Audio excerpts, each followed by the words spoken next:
In the gospel text of today, taken from John chapter 12, verses 44 to 50, Jesus speaks about where he has come from.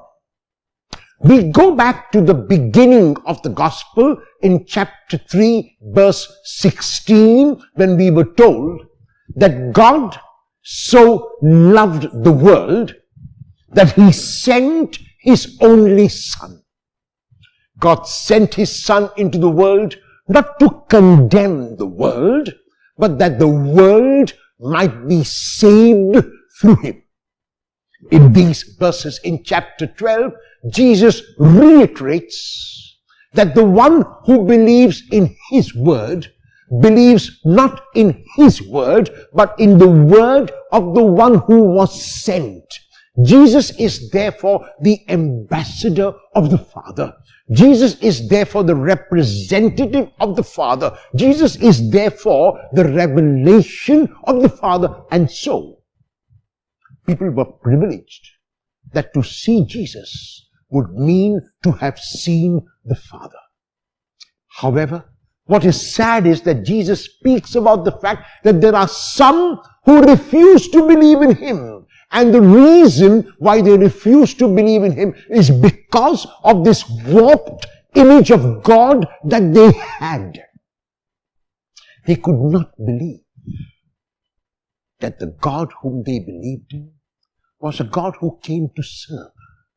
They could not believe that a God whom they believed in was a God who came to give and to be at the mercy of others.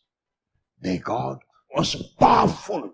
Their God was almighty. Their God was up there in the heavens. And when God really came down on earth and lived among them and pitched his tent among them, as the prologue of John says, they could not accept and they could not believe. And so once again, Jesus makes an appeal to people of his time and to each one of us to realize that if we keep fixing our minds and our hearts, and if we are rigid in our approach to any situation, the revelation that keeps being made by God is a revelation that we will miss.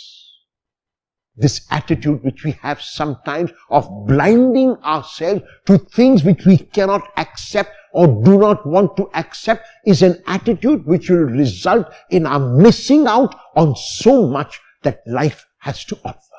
And so these verses are calling us to openness. These verses are calling us to receptivity. These verses are calling us to say that while we may know many things, there are still many more things that we do not know.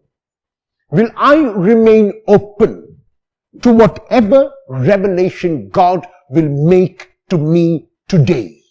Will I realize that God will reveal himself not only in the manner in which I expect him to reveal himself, but in any other manner which he decides?